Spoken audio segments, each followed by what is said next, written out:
અંકલેશ્વર નગરપાલિકા દ્વારા ચોમાસા પહેલા શહેરમાં આવેલા 20 જેટલા અતિ જર્જરિત મકાનોના માલિકોને નોટિસ પાઠવવામાં આવી છે। જાહેર સુરક્ષાને ધ્યાનમાં રાખીને નગરપાલિકાએ આ કાર્યવાહી હાથ ધરી છે। નગરપાલિકા તંત્ર દ્વારા અત્યાર સુધીમાં 3 અતિ જર્જરિત મકાનોને જમીનદોસ્ત કરવામાં આવ્યા છે। બાકીના જોખમી મકાનો અંગે પણ તંત્ર સતત કાર્યવાહી કરી રહ્યું છે।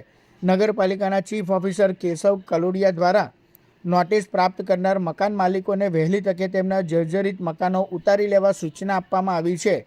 જો નિર્ધારિત સમય મર્યાદામાં કાર્યવાહી નહીં કરવામાં આવે તો નગરપાલિકા દ્વારા નિયમ મુજબ કાર્યવાહી કરશે। ચોમાસા દરમિયાન કોઈ જાનહાનિ કે દુર્ઘટના ન સર્જાય તે માટે અંકલેશ્વર નગરપાલિકા તંત્ર એક્શન મોડમાં જોવા મળી રહ્યું છે અને જોખમી મકાનો સામે કડક પગલાં લઈ રહ્યું છે।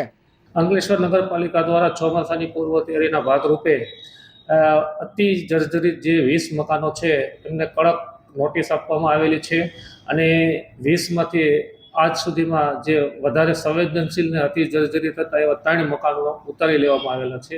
આજે જ એક ભયજનક મકાન હતું એનું સવારે 9 વાગે નગરપાલિકાના સ્ટાફને અમો દ્વારા ઉતારી લેવામાં આવેલું છે અને ભવિષ્યમાં પણ જે જર્જરિત મકાનો છે એમની સામે કાયદાકીય કાર્યવાહી કરવામાં આવશે જેથી કરીને કોઈ સામાન્ય લોકોને કે પડોશીઓને નુકસાન ના થાય।